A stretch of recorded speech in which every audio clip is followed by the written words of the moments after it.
Bueno, muy buenos días a los oyentes de Contacto FM. Las cosas son como son. Este programa que estamos haciendo todos los sábados de 10 a 12, 12 y algo. Bueno, hoy arrancamos 10 y pico también, ¿no? Sí. Esa conversación con Juan Monzón, Juan Hecatombe Monzón. Juan Hecatombe Monzón, bueno, le mandamos un gran abrazo. Lo estuvimos escuchando ahí un rato ahí en esa transición de los programas de la mañana. Bueno, vamos a arrancar rápidamente. Buenos días. ¿Cómo le va? ¿Anda bien? ¿Cómo está? ¿Bien? Estaba sumariada. ¿Cuándo estaba sumariada? No sé de quién me está hablando. De Fossati. Bueno, vayamos a la fuente después. ¿Cuándo estuvo Vayamos a la fuente. Vamos a la fuente. Tenemos buena fuente. Buena fuente. Buen día a la audiencia. ¿Cómo le va? ¿Cómo le va, Núñez? Bien, ¿cómo anda bien, Núñez? Tsunami Núñez. Tsunami Núñez. Hecatombe Núñez. Acá estamos intentando aguantar el temporal. Claro. Valga la redundancia de las palabras. Bien, en la medida de lo que se puede. Compró todos los números. Compró todos los números de la lotería. Ya vi que compró todos los números de la lotería. Completito, sí. Bueno, sí. Cuídese, le digo, ¿no? Cuídese. Estamos en eso. Buen día, doctor Federico Valori. ¿Qué tal? ¿Cómo les va, compañeros, y a la audiencia? ¿Cómo le va, Fuente? Sí, la Fuente, sí, no, yo les comentaba justamente, digamos, ¿no? Que Señor Fuente. ¡Oh, agarrate, Catalina! A ver, ¿cómo que la mano? cuando a mí me nombran juez penal en Maldonado, allá por el año 2009, sí, un poquito antes, ¿no? 2008, yo tenía como fiscales a Subía, fiscal de primer turno Subía, fiscal de segundo turno, de tercer turno lo tenía Juan Gómez, ¿no? Y la fiscal supuestamente de segundo turno era la doctora Fossati. Pero la doctora Fossati en aquel momento, digamos, estaba sumariada, había un proceso disciplinario, porque ella había denunciado en aquel tiempo, digamos, un mal relacionamiento tanto con su guía como con Gómez, digamos, ¿no? Esa es la realidad de la milanesa, o sea, una mujer muy conflictiva, ¿no? En aquel tiempo era muy conflictiva. O sea, a la interna de la fiscalía el comentario era ese, una mujer, digamos, muy especial. Sí. Que por lo visto no ha cambiado mayormente, ¿no? Viendo y considerando lo que estamos viendo últimamente, ¿no? Por lo tanto, digamos, ese relacionamiento que tiene con Gómez es un relacionamiento que viene mal, ya estamos hablando de 2 décadas atrás, por lo menos, ¿no? Claro. De luchas cruzadas, bueno, Gómez no la denunciaba a ella, denunciaba un poco en general a los demás compañeros, ¿no? O sea, era una mujer muy especial. Y que terminó siendo una pieza clave en este momento de las cosas que vamos a hablar ahora. Bueno, Desarrollo del programa, ¿no? Yo creo que cualquiera de nosotros está incendiado. Yo estoy incendiado personalmente con la entrevista que le dio Abercon hoy de mañana en El Observador, donde, bueno, manifiesta una serie de cosas que vamos a conversar obviamente con nuestro invitado, y luego en nuestra charla posterior seguiremos en la semana, bueno, y seguiremos conversando sobre el tema del acuerdo que celebró con Astesiano y todo el texto y contexto de ese acuerdo, que para mí es un error garrafal, digamos, ¿no? Un error histórico, ¿no? Que ha cometido la Fiscalía en la aplicación del nuevo Código de Proceso Penal, ¿no? Pero bueno, Sí, no, y veamos los aspectos, son los jurídicos, por supuesto, y después están los políticos, aspectos políticos, ¿no? Que es un poco lo que... Bueno, en esta mesa hoy podemos llegar a bucear porque tenemos elementos en ambos sentidos. Sí, bueno, ya está con nosotros nuestro invitado, lo hemos tenido aquí en el programa. Estimo que ya está conectado Alejandro Sánchez. Que nos muestre la imagen, ¿no está? Que nos muestre la imagen, eso lo podemos ver. ver. Y arrancamos el programa. Recordemos... hace un tiempo atrás, el segundo de la Policía Nacional, Héctor Ferreira, se refirió al senador de la República del Frente Amplio, Alejandro Sánchez. No, recordémoslo, ¿no? Sí. Lo trató como lacra, hijo de puta y sucio. Y dijo lo siguiente: mientras respiren, los del Frente Amplio, está claro, ¿no? Mientras respiren, no van a cambiar, agregó Ferreira previo a la votación de la ley de urgente consideración. Esta información se dio a conocer de una filtración de chat, en aquel momento también que se daba a conocer las escuchas de las comunicaciones de Mario Vergara y de Charles Carrera. Exactamente. ¿No? Quiero decir una cosa antes de comenzar con Alejandro Sánchez. Ayer veía una publicación que hacía el senador Enrique Rubio sobre otro tema que está en la agenda de estos días, ¿no? Con 48 horas hubo una agenda importantísima, ¿no? Dice, ¿cuál es el motivo entonces que tiene la fiscal Fossati para indagar a Legal, diciendo que entorpece la investigación? Recordemos un par de cosas de la fiscal. coordinó la entrega de Astesiano con Presidencia. Negoció la entrega de los celulares de Astesiano. 3. Declaró secretos los chats del presidente con Astesiano.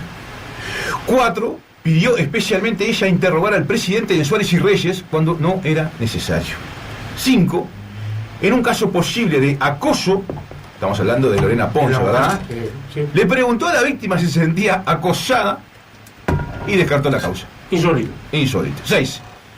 Ha sido muy activa y polémica en Twitter cuando la recomendación de ser discreto en redes sociales impera, ¿verdad? 7. Negoció proceso abreviado, la pena con Astesiano cuando tenía todas las pruebas y lograr una condena mayor. Y ahora la frutilla de la torta implica que esta mega causa de corrupción abarca a Leal, alguien identificado al Frente Amplio. Y termina diciendo esta publicación de Enrique Rubio, compañero, ¿no?, de bancada de Alejandro Sánchez, en términos futbolísticos, dice Enrique Rubio, para mí está flechada la cancha. Alejandro Sánchez, buenos días.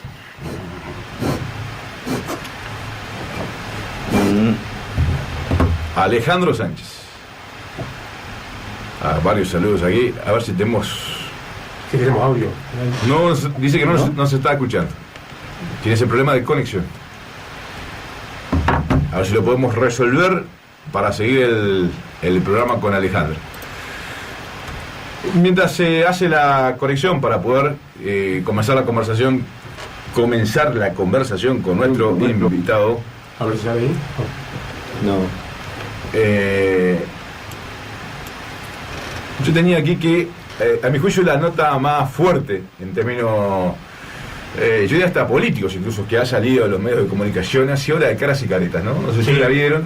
Sí, la vimos. La titulan Bajo el juicio abreviado Astesiano, y ya el copete, lo que se llama, sí, es muy fuerte, ¿no? Es fuertísimo. Sí. Dice, entre la cobardía de una fiscal y la hipocresía del sistema judicial.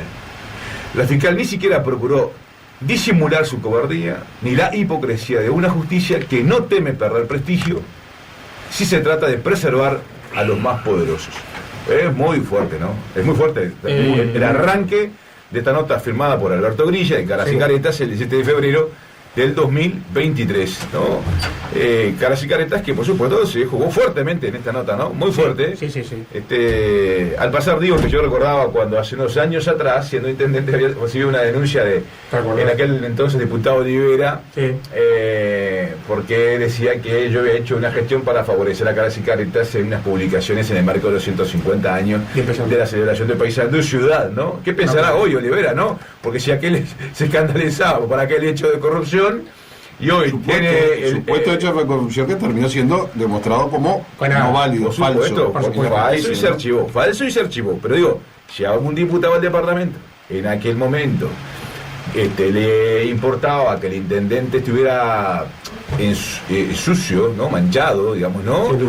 Por un hecho de corrupción, por haber, bueno, en definitiva beneficiado a un medio de comunicación, una publicación en el marco de los 150 años de Paysandú Ciudad, y presenta una denuncia ante la Junta de Transparencia, ¿no? Y que por supuesto, como dice Gastón, en ese archivo, ¿qué pensará hoy, digo, no? Que su partido, el Partido Nacional, el partido de Astesiano, el partido de Olivera, ¿no? Tiene esta semana un abreviado en el cual, bueno, a este hombre se le imputan 4 delitos. Dentro de ellos, la asociación para delinquir y, bueno, y el cohecho, ¿no? Básicamente es la conjunción de interés público y privado, ¿no? Y cómo este asunto termina cerrándose en una actitud de claro beneficio para el establishment de la clase política y del gobierno. Eso está más que claro, ¿no? Yo publicaba hace unos días atrás que las reacciones de los actores del gobierno, los defensores del gobierno, eran tan contundentes que yo diría que eran actitudes de festejo, ¿no? Sí, claro. Que se remarcan al día siguiente con la actitud de la fiscal, que pasa de testigo a indagado, a Gustavo Leal, y que por suerte, digo esto, por suerte y por claridad política, el presidente del Frente Amplio coloca cada cosa en el lugar que le corresponde en la góndola y dice las cosas como se tienen que decir, porque no se puede soltar la mano fácilmente a los compañeros, no se puede. Cuando han sido compañeros que se han jugado muchísimo políticamente por los temas, Y acá no estamos valorando si fue acertado, error, si tenía que haber ido. No. Tenemos que ver la operación que hay atrás de todo este asunto, que es una operación potente, ¿no? Es clara y potente. Y me parece que tenemos que tener la suficiente claridad, la dirigencia política, la suficiente claridad para verlo el asunto este. Porque si no, nos recibimos de ingenuos. Totalmente. ¿No? Entonces quería aprovechar estos minutos que mientras restablecemos toda la vinculación con el sistema para hablar con Alejandro, de esta salida de Pereira, que me parece muy clara y que marca las cosas donde tienen que estar. Pero también, precisábamos eso, ¿no? Sí, Solo celebro. Un apunte de lo de Guillermo. Solo el presidente del Frente Amplio dice, a texto expreso, dice: este es un hecho de corrupción en el entorno alrededor del presidente de la República. Y en el dictamen de la fiscal, yo no lo comparto en casi nada, pero en el dictamen de la fiscal dice había una asociación para delinquir en ese lugar, por lo tanto en realidad lo que se termina validando es había una asociación para delinquir en el cuarto piso y en realidad lo que plantea el presidente del Frente Amplio es correcto. No, yo celebro realmente las palabras de Rubio también, ¿no? Porque a ver, acá hay que poner las cosas en su lugar. El respetar la justicia, el respetar el trabajo de la justicia, como dice todo el mundo, yo respeto y el tiempo de la justicia, no quiere decir que no esté de acuerdo con todo lo que con todo lo que los órganos de la justicia y todos los operadores judiciales hagan, sean tanto judiciales como, bueno, en este caso operadores, digamos, de Ministerio Público. Entonces, bueno, yo creo que también es bueno que la clase política se pueda expresar libremente.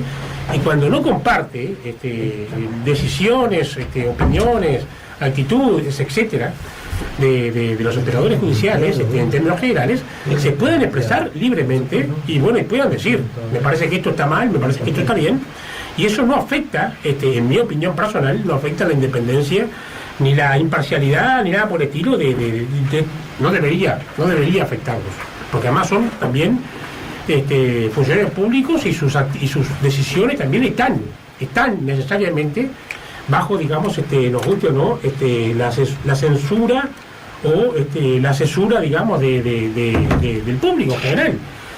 Son tan funcionarios públicos como un senador, como un diputado, como un integrante del Poder Ejecutivo, integran un poder del Estado, por lo tanto son parte, digamos, de la conducción de este país, digamos, obviamente que desde su perspectiva. Por lo tanto yo celebro que al fin, ¿no? Tengamos los senadores del partido del Frente Amplio, bueno, lo que sea, también salgan y digan y marquen cuáles son las discrepancias que se tienen con este caso, con las actitudes que ha tenido la Fiscalía, que yo honestamente digo y reitero, yo personalmente discrepo rotundamente con todo el manejo que ha tenido la Fiscalía. El manejo antes, después y el final que le ha dado a este tema. Ojo, no solamente yo y lo bueno de esto es que no solamente, digamos, desde la izquierda han existido posturas que han censurado la forma de manejar el tema en cuestión, ¿no? Sino que, bueno, después lo podemos hablar mucho más en concreto, mucho más en desarrollo. Por ejemplo, digamos, desde la cátedra, ¿no? Tanto Germán Aller como desde el periodismo, que no podemos decir de izquierda como Leonardo Guzmán, han señalado, pero yo creo que con absoluta claridad, que un tema como donde se involucraba un tema de corrupción, donde se hablaba del presidente, se hablaba del secretario de presidencia, se hablaba de varios jerarcas del Ministerio del Interior, etcétera, el pueblo uruguayo se merecía un juicio público oral y público. Exactamente. El pueblo uruguayo se merecía un juicio oral y público. Exacto. Por eso realmente me hierve la sangre cuando uno lee hoy de mañana a la doctora Fossati diciendo que no lo hizo porque, bueno, por el gasto que implicaba un juicio. No tenía recursos y tiempo. Sí. Eso es lo que, perdón, el tiempo de esa lo pagamos nosotros. Lo están tomando por bobo. A ver, gasto de bobo. Sí, digamos, el 99% de los casos que tiene la doctora Fossati los termina cerrando por juicios abreviados. Los termina cerrando así.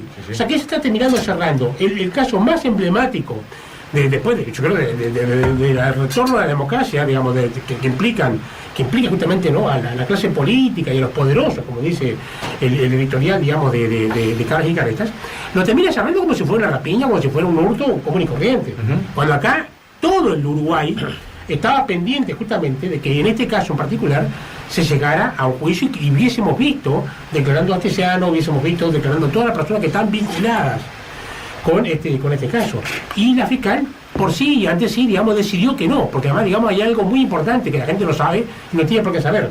El juicio abreviado no es obligatorio para el fiscal. Exacto. Es una decisión estratégica que el fiscal puede tomar o no. En este caso en particular, la fiscal, por no querer laburar y por no querer exponer al gobierno, yo digo, hay que decirlo con todas las letras, optó porque esto se terminara resolviendo entre cuatro paredes. Entre él, ella y el abogado de Astesiano, y privó a todo el Uruguay, digamos, de saber qué había pasado. Esto también le hace mal al gobierno, porque el gobierno queda con esta mácula de no saber qué pasó y qué dejó de pasar. Cada uno puede dar su versión de este tema. Claro, es terrible. Por eso lo que vos decís es importante para, bueno, ojalá le podamos dar la entrada a Alejandro, si es que está ahora sí conectado. Técnicamente, en términos jurídicos, se podía hacer lo que se hizo porque había dos requisitos que estaban cumpliéndose. El primero, que los delitos tenían una pena mínima de 4 años y habilitaban que fueran delitos que se podían llegar a juicios abreviados. Exacto. Segundo, estaban las condiciones de que había, a juicio de la fiscal, delitos probados o con elementos probatorios. Y había acuerdo del indagado. Del indagado, y de acuerdo del indagado. Y fue avalado su legalidad por el juzgado. Entonces, en ese sentido, técnicamente, uno podría decir. Claro, pero además, Guillermo, digamos, lo que la gente no sabe, y no tiene por qué saber también, es que la fiscal no tenía plazo para investigar este caso. Totalmente. Cuando se dice acá, los plazos, ¿qué plazos tenía la fiscal para investigar esto? Exacto. Ninguno. Podría tener 10 años igual investigando a Astesiano, al presidente y a todo el mundo. Exacto. Solamente tiene plazo la fiscal cuando formaliza la investigación. En el caso de Astesiano, tenía un plazo de 1 año, ¿no? Pero antes de formalizar la investigación, y antes de formalizar toda la investigación, porque en realidad ella tenía muchas cosas, en realidad, a Astesiano lo termina formalizando por un delito y después termina ampliando la formalización ahora por conjunción, por acción para delinquir, etcétera, porque lo había formalizado por otro delito y lo termina formalizando por otros ahora. Pero tenía 10 años para investigarla a Astesiano perfectamente y haber seguido escarbando, haber seguido escuchando, haber seguido una cantidad de cosas.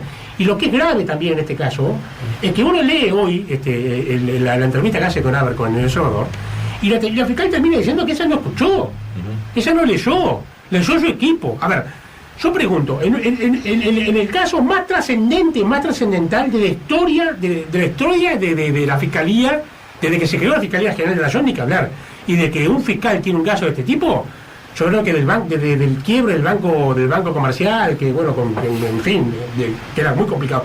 Yo creo que ningún fiscal tenía un caso de esta trascendencia. El caso de Río, ¿no? Claro, por ejemplo, pero vos vas a delegar en tus adjuntos que te lean, o vas a delegar en la policía que un policía te haga un informe que en función de ese informe vos consideres que hay o no hay delito. No. Sí. No, yo celebro que voces desde el periodismo, voces desde la política cuestionen esto, ¿no? Porque y de la academia y demás. Porque también yo he escuchado académicos decir, bueno, pero a ver, la naturaleza del caso que tenemos en consideración no amerita un abreviado, que cerrar la investigación. A mí me parece que eso está bien, porque nosotros tenemos que preservar la República, el funcionamiento de la República, ¿no? Y a mí me parece que esta actitud va a contrapelo de eso que tenemos que defender.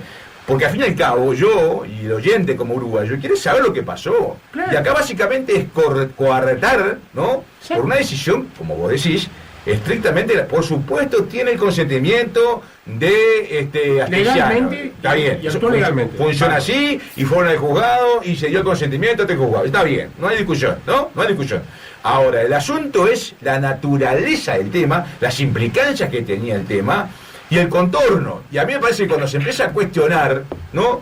Y esta última frase, incluso que aparece del senador Rubio, dice, para mí la cancha está flechada. Bueno, para mí abre todo un capítulo, porque cuando uno dice que en el sistema hay cosas que están flechadas, bueno, nosotros sabemos que en la región, por caso, y en el mundo, ¿no? Hay justicia flechada. Acá estamos hablando en todo caso, del Ministerio Público. Exacto. ¿No? O sea que quiero decir que hay una línea ahí que, bueno, hay que verla con más o menos claridad, pero hay que verla, ¿no? A ver, desde Brasil, Argentina, Ecuador, Bolivia, etcétera, ¿no? El famoso lawfare, digamos. ¿no? Claro, lawfare, claro. Uruguay, lamentablemente, no va a estar ajeno a eso. Pero además, yo agrego algo importante también, Guillermo. Si alguien se toma el trabajo de leer el acuerdo entre Astesiano y la señora fiscal, no va a poder saber. Por eso digo que la gente tiene derecho a saber, que la gente tiene derecho a tener la publicidad, digamos, del juicio penal, de tener conocimiento, digamos. ¿No te das cuenta que nosotros hemos tenido más conocimiento de lo que fue, y es lamentable, ¿no? De lo que fue la muerte de Fernando Báez Sosa, digamos, que hemos visto en vivo y en directo todas las audiencias, ¿no? Todas las audiencias se han escuchado hasta los testigos que este hecho, que ha sido un hecho de una trascendencia, pero fenomenal. Y si vos lees el acuerdo que celebra la fiscal con el abogado de este muchacho Astesiano, ¿no te queda claro cuáles son los hechos que se le imputan? Porque había de ejemplo estos y otros más, digamos, a ver. Sí. Ayer yo escuchaba, y cerramos y vamos a Alejandro. Ayer escuchaba a un viejo amigo, Gabriel, el doctor Gabriel Valentín. Discrepo con algunas cosas de Gabriel, pero digo, pero convengamos que es un capo. Un tipo de fuste técnico, ¿no? De fuste técnico.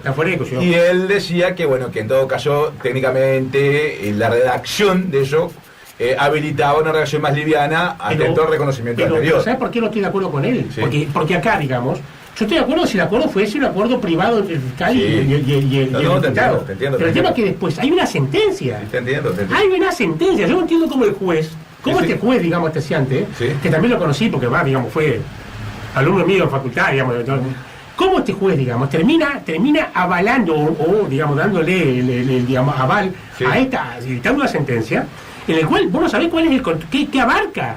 Porque había de ejemplo. Había de ejemplo. A ver, ¿cómo había? Yo nunca vi una sentencia que diga, y había de ejemplo, abarcamos tal cosa, pero no, la sentencia tiene que establecer. Principio de legalidad.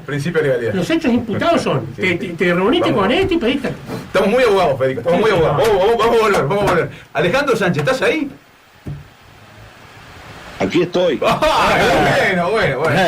No te vayas a mostrar. No, menos mal. No, porque si no, ya estábamos discutiendo con Federico en términos técnicos. Esto parecía un juzgado, mirá. Te digo una especie acá. Alguien tenía que impartir justicia, en definitiva. Sí, ya nos íbamos Bueno, buenos días. Está muy bien. Buenos días. Buen día. ¿Cómo estás, Alejandro? ¿Bien? Estaba escuchando medio agazapado, pero lo que están diciendo tiene mucha razón. Porque, bueno, a ver, yo creo que fue sorpresivo este acuerdo, ¿no?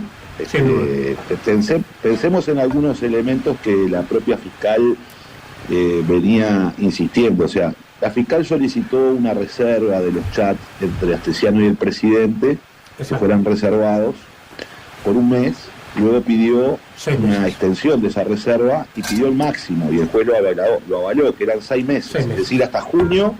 Los chats entre el presidente y Astesiano eran reservados. Entonces, uno podría presumir que si ya la fiscal, más allá de las cosas que ustedes dijeron, solicitaba 6 meses de reserva, es porque el tiempo de la investigación no parecía que el acontecer iba a ser un acuerdo en el mes de febrero, ¿no? O sea, si vos pedís la reserva de 6 meses es porque estás pensando de que vas a trabajar un tiempo en ello, etcétera. Así que es sorpresivo el acuerdo, sin lugar a dudas. Tiene esas connotaciones porque la sentencia no queda muy claro bien cuáles fueron efectivamente los delitos y con quiénes. Y hay un elemento que me parece que no hay que perder el foco del asunto. El llegar a un acuerdo, ¿no?, en el marco de un abreviado, implica que al señor Astesiano, por los delitos que puedan existir en esa carpeta de investigación de la fiscal, no se le pueden adjudicar nuevos delitos. Exacto. ¿No? Es decir, son los únicos delitos. Ahora, me parece que hay un elemento que hay que remarcar, y es que la carpeta de investigación no debe por qué cerrarse. Es decir, la investigación debe continuar. No tendrá Astesiano como el eje de la investigación, pero sí los posibles delitos que se cometieron, y una de las figuras que la fiscal ha colocado es la asociación para delinquir, evidentemente implica que una asociación es más de uno. Y lo que debe hacer entonces la Fiscalía es continuar investigando, ahora sí el caso de corrupción en el gobierno, sin un nombre específico Astesiano, y ver quiénes eran sus cómplices, ¿no? Quiénes cometieron estos delitos, quiénes lo ayudaron a cometer estos delitos, quiénes colaboraron para que cometiera estos delitos. Y creo que es un tema muy importante, porque recordemos lo que había dicho Astesiano hace muy poco también, ¿no? ¿Quién le dio alas? Porque Astesiano dijo, a mí me dieron alas. Y un dato que pasó desapercibido y yo creo que también hay que traerlo a escena desde el punto de vista jurídico, es que esta semana también apareció por primera vez, aunque no tuvo tanta relevancia, apareció la captura de pantalla, que esto lo lleva adelante la defensa de Berriel, que es otro de los que está imputado en este sentido, porque le brindó información a Astesiano que era reservada, pero surge un chat en donde queda claramente establecido que es el presidente de la República el que le solicita a Astesiano que le pida a Berriel el seguimiento de su ex esposa. Con lo cual, ese chat que la verdad hasta ahora no había surgido ningún chat en donde existiera la palabra del presidente, lo que existía era Astesiano diciendo que el uno le pedía, que le iba a decir al uno que estaba con Luis, pero aquí hay claramente donde el señor presidente de la República le dice a Astesiano, bueno, se va a ir, no le dijo nada a su custodio, hay que averiguar esto, o sea, le está dando la orden para que averigüe hacia dónde va a viajar Ponce de León, ¿no? Entonces, es la primera vez que apareció, quedó desapercibido porque, bueno, todo el tema se lo llevó esta semana, estos 4 o 5 días, el tema de Leal, pero ahí por primera vez aparece el presidente de la República pidiéndole algo a Astesiano. O sea, la comprobación material de que Astesiano empieza a trabajar con la policía para saber a dónde va a viajar, en este caso una ciudadana, Loli Ponce de León, a pedido del presidente, ¿no? Entonces yo creo que esto es relevante porque es la primera vez que aparece quien le da la orden a Astesiano para hacer determinadas cosas. Y parte de la defensa de Berriel, que es un tema que hay que seguir de cerca, establece que Berriel entiende que él no cometió los delitos por el cual se le imputan de revelar secretos, porque las órdenes provenían del propio presidente de la República, es decir, de su jerarquía. Con lo cual me parece que este es un tema que hay que insistir. Cayó Astesiano, reconoció los delitos, existió una situación para delinquir, los delitos son delitos de corrupción, lo que hay que hacer es seguir investigando los casos de corrupción para llegar hasta el fin, digamos, es decir, el resto de los colaboradores y particularmente el que daba las órdenes, podríamos decir el actor intelectual, ¿no?, de toda esta trama, ¿no? Entonces me parece que eso es clave porque el gobierno está intentando decir se terminó todo, ¿no? Y quizás algún operador judicial también, pero acá no se terminó. Acá lo que se terminó es de probar que no era humo y manija, que existieron los delitos, que había corrupción, lo que falta es que caiga toda la banda y quienes daban las órdenes que estaban allí. Entonces yo creo que ese foco no hay que perderlo, porque si no se abona esto, como salieron al unisón muchos integrantes del gobierno diciendo se terminó esta novela. No, no se terminó nada. Hay que seguir investigando. La carpeta que está en la Fiscalía debe continuar la investigación. Ya no tendrá Astesiano en el centro, pero sí tendrá que ver, bueno, quiénes más estaban involucrados, quiénes fueron sus cómplices, y quiero insistir con esto otro es quiénes daban las órdenes, porque acá lo importante es saber quiénes eran los jefes que daban las órdenes, ¿no? Alejandro, yo lamentablemente no quiero darte una mala noticia.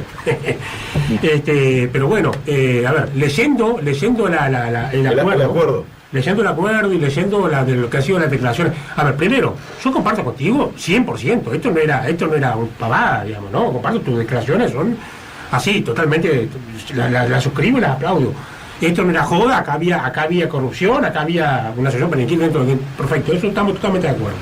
Ahora, dos cuestiones que, claro, que se nos han escapado, ¿no? Por un lado, que la fiscal cuando hace el relato y cuando hoy declara, junto con Abercón, digamos, ella dice, yo revisé toda la carpeta fiscal, ¿no? Y las imputaciones que ella hace, solamente encuentra elementos en los 5 o 6 hechos que ella relata. En los 5 o 6 hechos, o 5 o 6, 7, 8, yo recojo 7 hechos, en realidad, 8 hechos que ella relata. Solamente con relación a esos hechos, ella encuentra elementos de apariencia delictiva como para imputar a alguien, ¿correcto? Uh-huh. Y solamente imputa a Astesiano, vale decir, conclusión, si solamente hay elementos para Astesiano, no puede haber elementos para más nadie. O sea, hay elementos para la gente que haya colaborado con Astesiano en esos 7 hechos. Razón por la cual ella supuestamente leyó todo, dijo, todo lo demás, acá no hay nada, por lo tanto no imputo a Astesiano sobre estos hechos. Entonces, ojo al gol, que acá hay un intento de la Fiscalía, o mejor dicho, de cerrar. No, yo comparto contigo que ese es el intento de la Fiscalía. Claro. Creo que lo que hay que insistir es que, por ejemplo, recientemente se reveló la posibilidad o la eventualidad de que se estuvo conversando para incidir o beneficiar a una empresa en una licitación en la Ruta 9. Obvio. Bueno, es lo que nosotros debemos exigir como ciudadanos, de que el Ministerio Público investigue todo. Claro, pero ¿cómo no le imputamos? Yo te digo, Alejandro, yo la verdad que cada vez que escucho me caliento más, digamos. No estoy incendiado, honestamente estoy con incendio. Pero realmente, ¿no? Porque digo, vos te ponés a pensar de eso, ¿no? Del caso este de la Ruta 9. Sí. Te ponés a pensar, bueno, el otro hecho lamentable, digamos, de digamos, el seguimiento a Carrera, digamos, ¿no? Y a Vergara. Esos hechos, ¿no? O sea, están también dentro de lo que son, digamos, porque Astesiano también está metido ahí. Está metido ahí, digamos, sí, claro. O sea, yo no sé cómo si ella no le imputó a Astesiano, en este caso en concreto con relación al seguimiento a Vergara y a Carrera, sí. Yo no sé cómo después va a poder imputar a alguien más. ¿Se entiende o no se entiende? Sí. Yo analicé toda la carpeta, analicé todo lo que hay en la carpeta, y acá no hay elemento para más nada. Entonces, ¿cómo va a seguir investigando después los supuestos seguimientos a Carrera y a los compañeros Carrera y Vergara? Digamos, si no hay elementos para Astesiano, ¿para quién va a haber elementos en el seguimiento de Vergara y Astesiano? De repente se lo saca por el tema de Acuña, el de Sky, no sé cuánto, de la empresa. Sí. Pero Astesiano está metido ahí. Sí. O sea, ella ya siembra, digamos, la impunidad de estos hechos, diciendo, bueno, yo acá no veo ningún elemento supuestamente delictivo con respecto a Astesiano. Bueno, si no lo ves con respecto a Astesiano, no sé si lo va a ver con respecto a otra gente, ¿no? Sí, Astesiano no le puede imputar más nada porque ya llegó un acuerdo y en la carpeta de investigación ya está. No se le puede. Parte del abreviado es justamente, una vez que llegas al acuerdo no le puedes imputar más nada. Pero me parece que hay que presionar para que se continúe la investigación, y más cuando van surgiendo nuevos elementos, ¿no? Acaban de surgir elementos muy fuertes, de declaraciones muy contundentes de parte de la familia Astesiano, ¿no?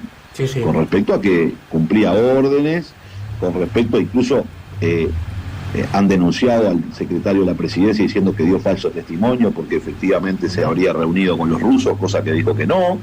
Bueno, hay un conjunto de elementos que empiezan a estar arriba de la mesa. Yo comparto contigo la intencionalidad, y bueno, y cuando uno lee hoy la situación de Caras y Caretas queda horrorizado, ¿verdad? O sea, queda columnado en el sentido de, ya lo dicho por Rubio, de que está flechada la cancha, yo diría, bueno, no, la cancha está totalmente flechada y embarrada. Y eso habla muy mal, digamos, del sistema, habla muy mal de las garantías que se dan, y bueno, y que además a esto se le suma esta situación insólita donde después de declarar 7 minutos, Leal pasa en calidad de indagado, ¿no? Con lo cual también es un hecho que yo no lo puedo descontextualizar, perdónenme, totalmente. Pero lo tengo que poner en este marco. Arrancamos el domingo con una noticia de una posible reunión entre Leal y el padre Astesiano, que no está prohibido por ley, porque no tenía ninguna imputación el padre de Astesiano, ni nada por el estilo, y cualquiera puede ir a hablar para conocer la verdad, para conocer su versión, para conocer la opinión. Es de interés en un hecho escandaloso, como es el que estamos, bueno, conocer, ver qué es lo que opina esa gente. Y se cita a Leal en calidad de testigo para el día jueves. Y el miércoles sale el abreviado, ¿verdad? Porque el día anterior sale el abreviado. Muy llamativo. Hay una catarata muy fuerte del gobierno, qué fue a hacer Leal, por qué, etcétera, acusándolo de que había ofrecido dinero, etcétera. Las personas, los padres y el hermano Astesiano a decir que acá no hubo ningún ofrecimiento de dinero, que simplemente fue una conversación. Y el jueves además se da esa situación insólita de que Leal pasa en calidad de indagado y no de testigo, ¿no? Entonces, a ver, parece ser una operación. ¿Qué quieren que yo les diga? Yo lo miro y digo, esto es una operación. Y una cosa que a mí me llamó muchísimo la atención es por qué la fiscal solicitó que sea Asuntos Internos el que investigue y el que le tome declaraciones al hermano de Astesiano, por ejemplo, ¿no? Porque Asuntos Internos es una unidad que está, obviamente, al servicio de la persecución de la corrupción policial, ¿no? Es eso, Asuntos Internos. Sí. Parece muy extraño que la fiscal haya decidido que sea Asuntos Internos el que opere en esto, ¿no? Digo porque si uno va juntando cosas, recordemos que en el caso Carrera fue Asuntos Internos el que fue encomendado por el ministro a hacer fichas sobre Carrera en lo que hicieron en el intento de denuncia a Carrera por otro hecho. Entonces pareciera ser que ¿por qué justo asuntos internos? ¿Por qué el hermano tiene que ir a declarar asuntos internos? Parece muy raro, ¿no? Porque además si la reunión fue entre Leal y el padre, ¿qué tiene que hacer el hermano declarando en asuntos internos? ¿Por qué la fiscal llama al hermano a declarar? Estas cosas son muy raras cuando en realidad yo pongo un elemento en este juicio.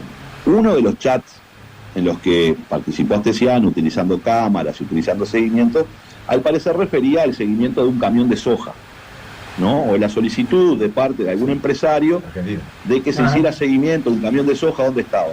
La fiscal hasta el día de hoy no ha citado al empresario para ver por qué le solicitó a Astesiano que siguiera ese camión de soja. O sea, no ha citado a nadie de los que están involucrados a declarar y cita a otras personas como intentando amedrentarlas, diría yo, ¿no? Porque me parece que para mí la citación y el cambio en la situación de Leal o la citación al hermano de Leal, al hermano Astesiano, pareciera ser más una forma de amedrentar. Bueno, ojo con lo que decís, ojo con lo que hacer, porque te tengo acá y te puedo poner en una condición delicada. Entonces, estas cosas son muy preocupantes, naturalmente, y más preocupantes que el gobierno no se haga cargo de nada, ¿no? Mira para el costado. Gastón Núñez. Pacha, ¿cómo estás? Te hago la siguiente reflexión y luego una pregunta. Hoy en la mañana en Montevideo Portal leía una nota de opinión de alguien bastante poco sospechoso de ideas de izquierda, o por lo menos de ideas de izquierda en términos de configuración partidaria, como es José Pablo Francini Valle, claramente un dirigente, una persona muy identificada con la raíz del Partido Colorado. Y él decía, en realidad, inclusive en el título decía, este es el caso de la calle Pou. Empecemos a llamarlo así porque en realidad acá hay unas responsabilidades enormes desde presidencia y listaba en realidad en qué basaba su opinión. En particular, yo quisiera leer un párrafo, el segundo párrafo de la cuarta hoja del acuerdo abreviado entre la Fiscalía y la defensa de Astesiano, que dice, a texto expreso y abro comillas, Astesiano proporcionaba de manera oficiosa la información que recibía a su entorno de presidencia, como por ejemplo al secretario personal del presidente de la República, Nicolás Martínez, o al propio presidente. En ocasiones, y dado que siempre obtenía información, era consultado sobre distintos hechos. A ver, dos reflexiones, por lo menos para mí, y lo que a vos te merece esto que acabo de marcar. Claramente, el presidente y el secretario del presidente estaban en conocimiento de la información que manejaba Astesiano, en particular, en realidad, por ejemplo, por poner un ejemplo, el caso de la ex esposa del presidente, y en realidad sabían que lo manejaba y usaban esa información. A su vez, dice la fiscal que en casos era consultado, o sea que lo incentivaban o le buscaban que él hiciera esas consultas que claramente no eran legales. A ver, no solo me parece que de esto se deduce que, primero, el presidente cuando dice no sabía las actividades delictivas de Astesiano, ya sabemos que mintió, claramente mintió, y queda sentado en este documento público, sino que aparte, en realidad, como funcionario público, cualquiera de los dos, tanto el secretario como el presidente, evidentemente, en realidad están en conocimiento de delito y no lo denunciaron, lo cual es un propio delito. No sé qué reflexión te merece esto. Es que es totalmente así como vos lo decís. Es decir, cuando tenés personas que son funcionarios públicos, que están obligados a denunciar la ocurrencia de delitos y se enteraron, y no lo hacen, o hasta podrían estar cometiendo un delito de encubrimiento, ¿no? Porque están encubriendo a una persona que está teniendo actividades ilícitas, antijurídicas.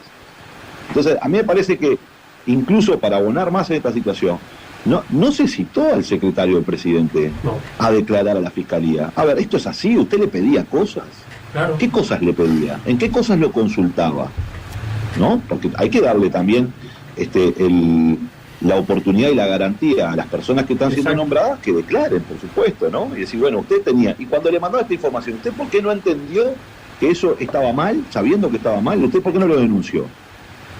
¿Y a qué superior suyo informó de que eso estaba pasando?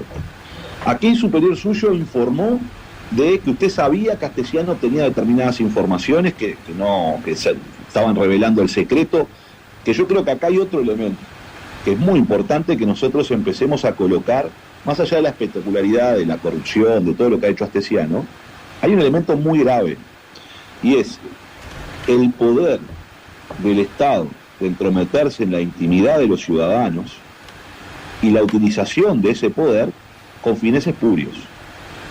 Porque el acceso, al parecer hoy, de cualquier persona que está involucrada en el gobierno a fichas en donde el sistema de seguridad pública establece quién va a un hotel y con quién.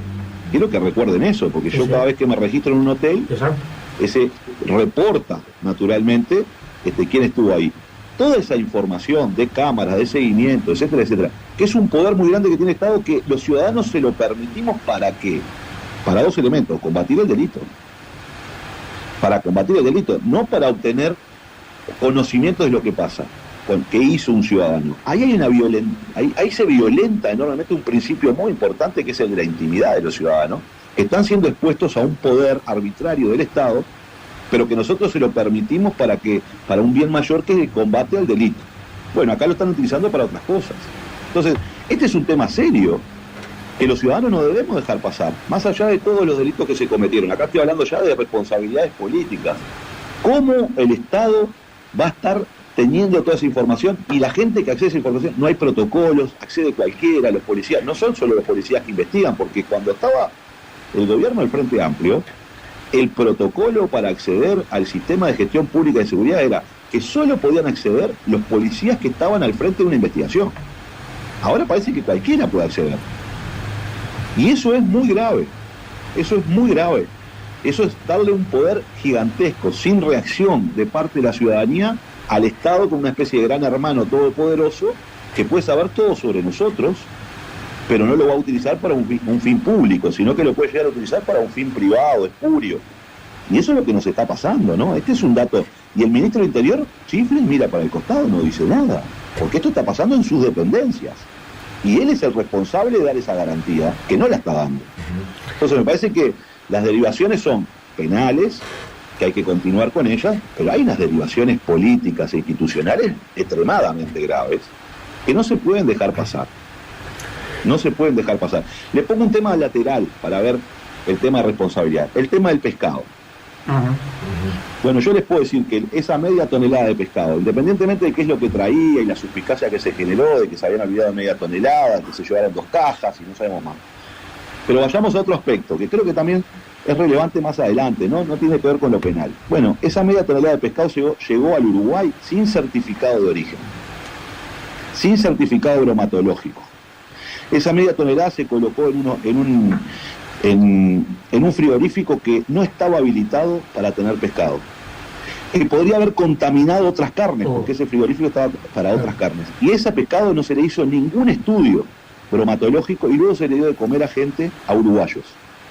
Ahí hay una enorme cantidad de responsabilidades en el tratamiento de eso.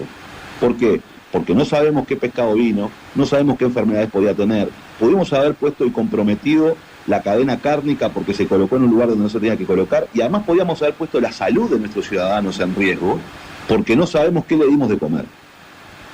Entonces, todo eso hizo el gobierno, donde no funcionaron los controles de la DINARA, donde no funcionaron los controles de bromatología, donde no funcionaron los controles del INAC, ¿no? Porque yo me pregunto, el INAC, cuando se enteró el INAC que en un frigorífico que no estaba apto para tener pescado, había pescado, ¿qué hizo el INAC?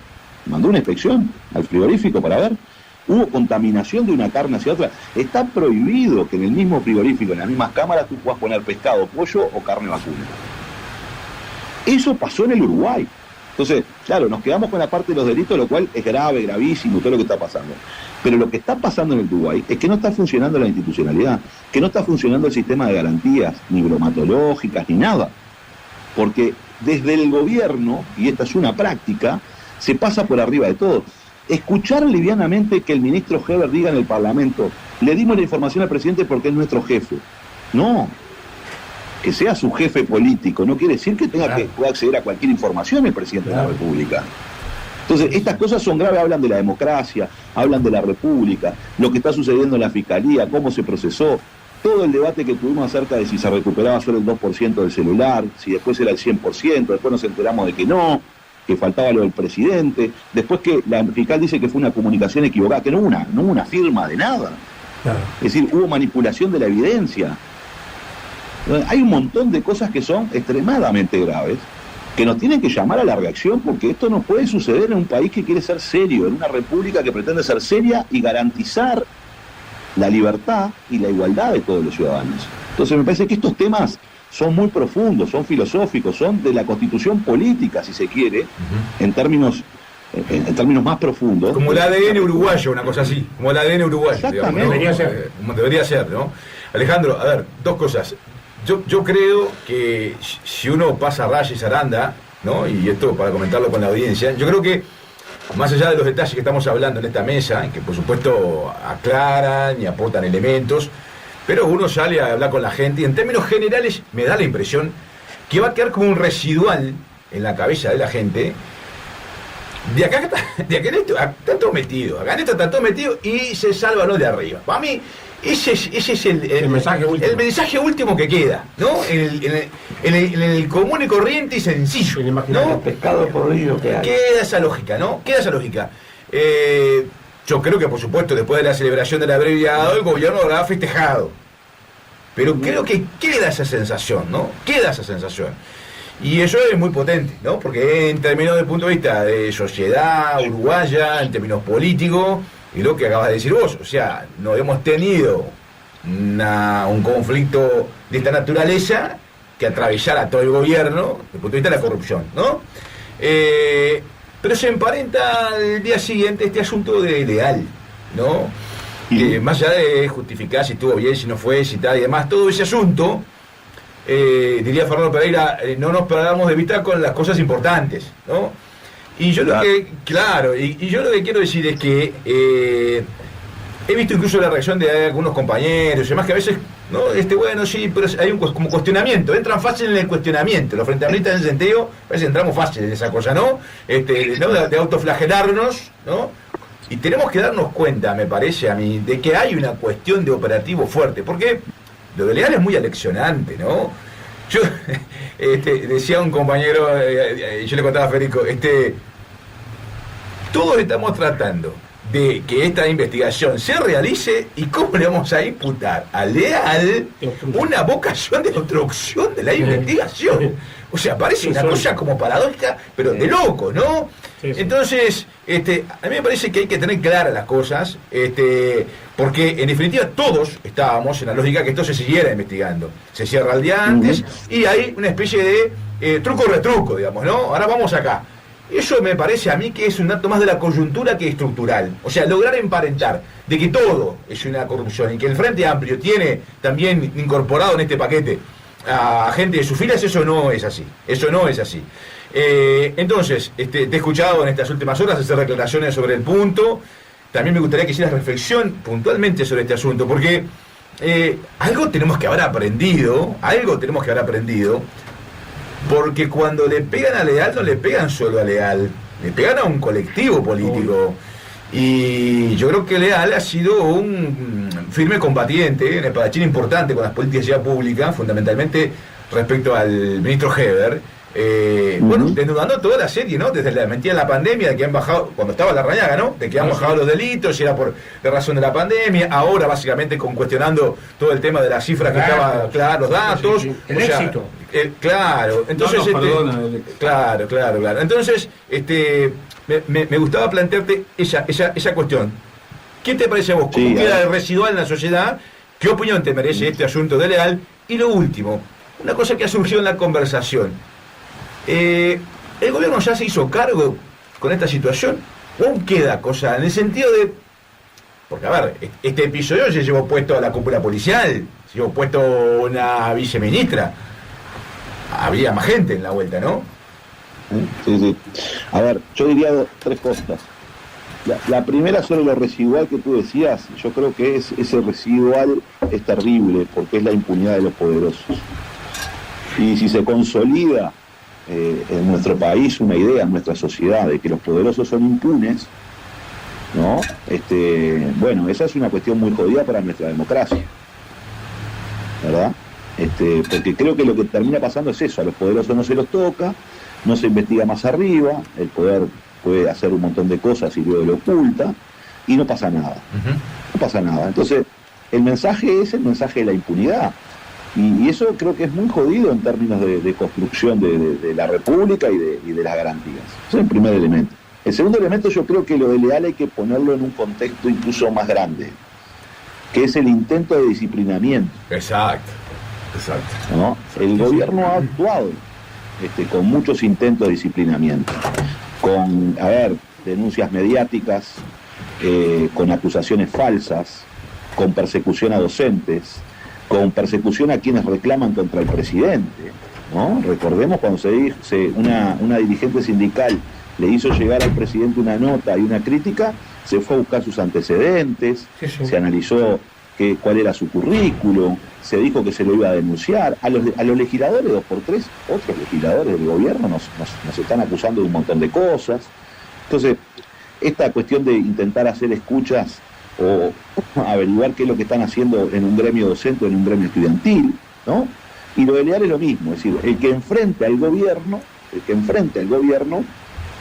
puede caer todo el peso del gobierno, y además, esto que decíamos hoy, todo el peso del gobierno y del Estado, que implica justamente el violentar tu intimidad. Porque bueno, pueden tener mucha información, y eso está relacionado también con que otras personas piensan, porque supongamos la parte más benigna, no estoy de acuerdo, pero que no hubo el espionaje o no se hicieron las fichas sobre Charles y Vergara, pero ahí hubo empresarios y poder que dijo, vamos a hacer fichas contra estas personas, ¿no? O sea, ¿y para qué? Para tratar de actuar, porque cuando vos haces una ficha no es si tuvo una multa de tránsito, ¿no? Es querés saber otro tipo de información, porque lo que querés hacer es presionarlo para que desista de seguir investigando algo, como fue la entrega del puerto de Montevideo por 70 años, ¿no? Porque era para eso la ficha, ¿verdad? Sí. Entonces, el tema disciplinar, y yo creo que con Leal pasa eso, es decir, ¿a quién hay que pegarle? Bueno, al que está hostigando al gobierno, demostrando con información, demostrando con solvencia, con seriedad, cómo el gobierno maquilla cifras, cómo el gobierno no tiene una estrategia clara en términos de seguridad, etcétera, etcétera. Entonces, lo que buscan es dañarlo para que no pueda hablar más, ¿no? Y eso es lo que se está pasando aquí.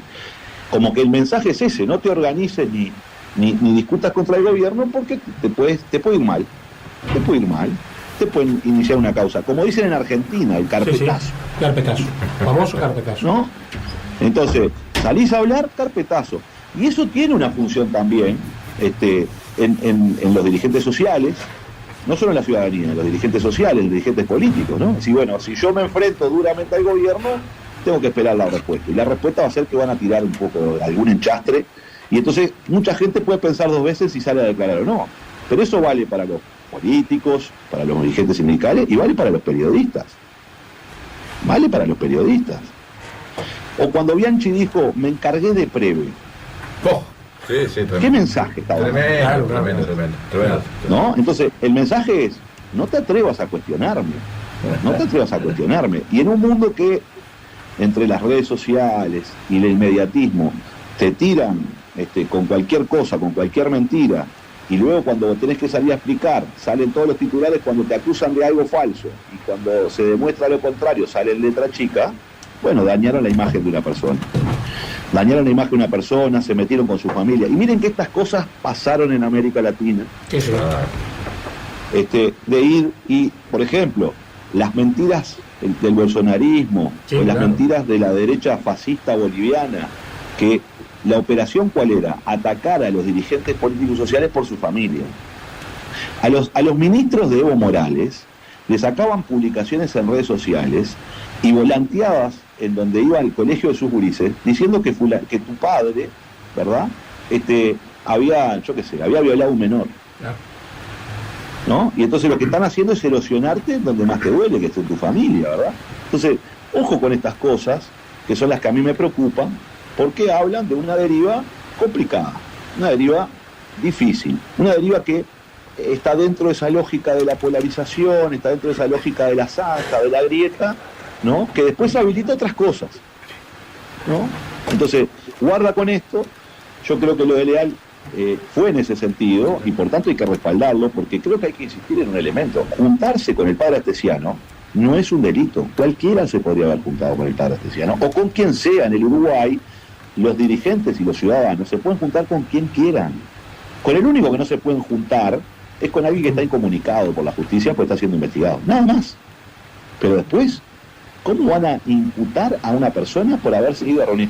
Y el discurso de ¿por qué hizo tantos kilómetros? Y bueno, porque uno vive en un lado y el otro. Y ahí hay una discusión que se ha planteado ahora también en estos horrores jurídicos. Yo no tengo formación jurídica, pero los padres astesianos viven en la Alborada, Brasil. Sí. Y Leal fue hasta allí. Exacto. Bueno, no sé qué jurisdicción tiene la fiscal para analizar algo que está al lado de la República del Brasil, por ejemplo. ¿No? Entonces, guarda con esas cosas y yo comparto la visión que vos tenés. Acá se intentó golpear a una de los referentes de seguridad del Frente Amplio que viene atacando al gobierno o desenmascarando al gobierno, y lo que se busca es, bueno, pincharlo para que no salga y, bueno, tentar de alguna manera generar ese proceso de disciplinamiento, ¿no? Entonces hay que tener cuidado con esas cosas porque bueno, son jodidas. Es como cuando en la LUC venían y te pedían la cédula, ¿no? A ver qué estás haciendo. Pasó en Paysandú. Sí. ¿No? Estoy con una mesita y para un patrullero y me pide los datos. ¿Y para qué quiere los datos? No quiero los datos. Bueno, es una señal de decir, mirá, vos estás juntando firma en contra de esto, mirá que ya te tenemos fichado, ¿no? Sí. Bueno, a distintos niveles eso está sucediendo en el país y eso hay que denunciarlo. Eso es una práctica desde el poder autoritaria, ¿no? Y en definitiva es una mella a la democracia. Vos sabés que le voy a pasar a Federico Álvarez Petraglia la palabra, pero quizás porque uno tiene una cabeza ya formateada en lo sistémico, ¿no? Y ven en términos generales la pantalla más grande, digamos, ¿no? del asunto, también ha aprendido de este proceso que hemos pasado, ¿no? Y le nace naturalmente solidarizarse con los compañeros por la situación, ¿no? Y lo comento acá porque en estos días yo tuve comunicación con Gustavo Leal. Gustavo Leal estaba en esta mesa conversando y a los compañeros no se les suelta la mano. Lo hice en su momento con Charles Carrera, lo mismo, y lo hice en su momento con Enrique Canoni, porque me parece que a los compañeros, lo digo en este sentido, no se les suelta la mano porque cuando le pegan a uno le están pegando a todos y además responde a una operación clara. Esto es una operación clara. O sea, lo que vos decís del disciplinamiento, lo aleccionante que tiene que ser lo que está pasando con Leal, diciendo, porque la declaración duró 7 minutos. De testigo pasa a indagado. Se va por la puerta de atrás. Dice Heber hoy en la mañana, sí. Yo leía, ¿no? Decía, bueno, pero si se va por la puerta de atrás, como...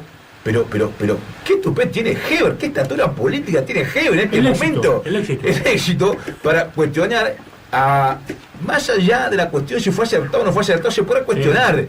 Pero también quiero decir esto porque debe haber claridad en la dirigencia política y claridad también en los compañeros, porque si no nos mareamos rápidamente. Sí. ¿No? Entonces bueno, me gusta escuchar esto.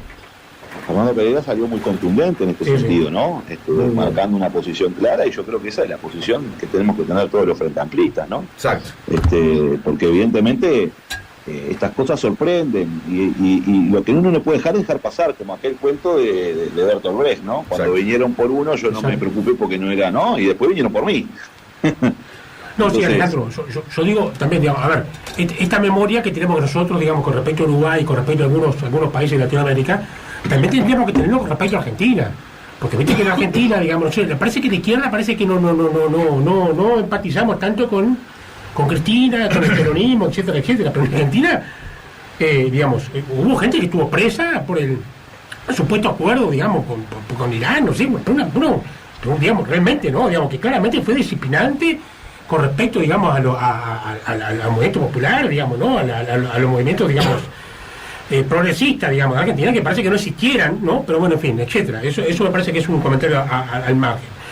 Pero a mí me parece que una de las cosas más horrorizantes que uno escuchó en todo este tiempo, que vos lo mencionaste como al pasar, fue el tema del 1841, que a mí realmente se me gravísimo. Fue algo, primero, pensamos que cuando uno se entera cómo fue todo el episodio, ¿no? Dice, este muchacho franqués, que es un policía, un cabo, primero dice, es un policía común y corriente. No es, primero que es un policía, digamos, ¿no? La gravedad que es un policía. Segundo, que es un policía que integra, digamos, en la Soles y custodia Reyes. presidencial. La Soles y custodia Reyes. presidencial. O sea, un hombre de confianza de la calle. Es un hombre, o sea, un policía de confianza en la calle. Segundo, ¿cómo un policía, digamos, puede hacer como eso para obtener, digamos, los teléfonos de docentes y estudiantes de un liceo de Montevideo, y le puede estar pidiendo, ¿no?, a otro custodio, digamos, de máxima confianza de la calle, que estos son izquierdistas, que esto que lo otro, lo demás allá, que son no sé qué historia más, digamos, ¿no? Que hay que vigilar lo que le están llenando la cabeza a la gente, y bueno, pero claramente volvemos 40 años para atrás, ¿no? Estamos en las peores épocas de la dictadura, ¿no? En la cual se perseguía a personas por pensar simplemente distinto, ¿no? Y bueno, y hasta donde yo sé, este policía sigue siendo parte del cuerpo nacional de policía. No se lo sumarió, no se lo destituyó en el acto. Claro, se lo sacó del lugar que estaba, pero... Se lo sacó y está en la quinta de Montevideo. La verdad que, digo, es una, como también Ferreira, cuando se refirió a vos de esa forma, y a la Frente Amplista en general, estos dos policías están, digamos, claramente, son como parte de un aparato político, digamos, de persecución y de que son realmente... Uno sospecha que los policías pueden tener ese tipo de inclinaciones, sospecha.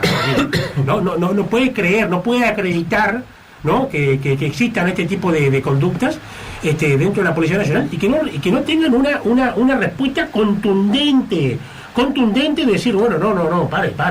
Ese tipo sumariado, fuera del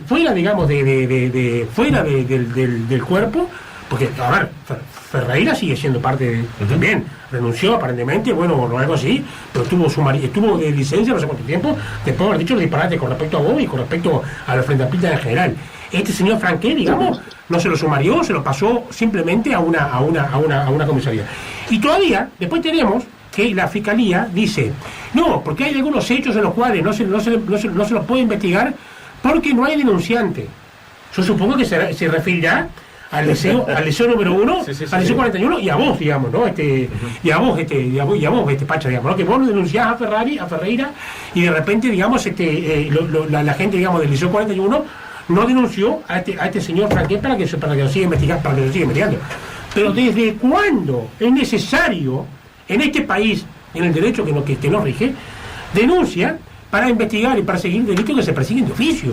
Yo no sé si... Claro, por supuesto. Yo digo la verdad, yo realmente, o sea, yo por eso digo, yo vengo incendiado con Fossati, porque realmente, yo me acuerdo de Bonadío, digamos, el juez lamentable argentino, que él decía, digamos, que él no ejercía derecho penal, él ejercía un derecho penal práctico, o sea, un derecho penal creativo, claro, son derechos penales propios. Entonces, yo creo que Fossati realmente nos está enseñando que ella ejerce un derecho procesal penal propio y un derecho penal propio, porque en realidad yo me vengo a desayunar después de 40, después de 20 años de ejercicio, después de no sé cuánto tiempo que hay delitos que digamos que de buenas a primeras pasan a ser, si no es denunciante, yo no hago nada. Si no hay esto, muchachos, por favor. Sí. ¿Qué te parece si vendemos? Puedes sumar el caso del juez Moro, ¿no? Sí, claro. A Lula, diciendo que yo lo juzgo por convicción. Recuerden aquella triste, digamos, comparecencia en donde lo que termina diciendo el juez Moro, que después, bueno, fue ministro de Bolsonaro, etcétera, era que lo condenaba por convicción, no por prueba, a Lula, ¿no? Entonces, vaya si hay que tener cuidado con estas cosas y hay que, bueno, poner las barbas en remojo y tener esa reserva democrática que va más allá de los partidos, que es el derecho de ser ciudadanos y defender que en Uruguay la impunidad no puede seguir caminando tranquilamente, ¿no? Porque el hecho de no sancionar a un policía que pretendía hacer seguimiento de estudiantes o de gremialistas y que no lo hayan sumariado, es un mensaje diciendo, esto no lo puedes hacer, ¿no? Es como el decoro de, bueno, lo saco de acá para quedar políticamente correcto, y lo saco de la Guardia Presidencial, pero miren que para mí eso no es perseguible, ¿no? Es garantizar la impunidad de otros que podrán estar haciendo eso también. Entonces, ahí está la gravedad del asunto, ¿no? Y la vara con la que mide el gobierno en términos de libertad y en términos de justicia. Alejandro, tenemos que ir a la tanda, pero tenemos unas preguntas finales que queremos hacerte. ¿Y nos esperás un par de minutos? Dale, vamos arriba. Vamos a la tanda, volvemos.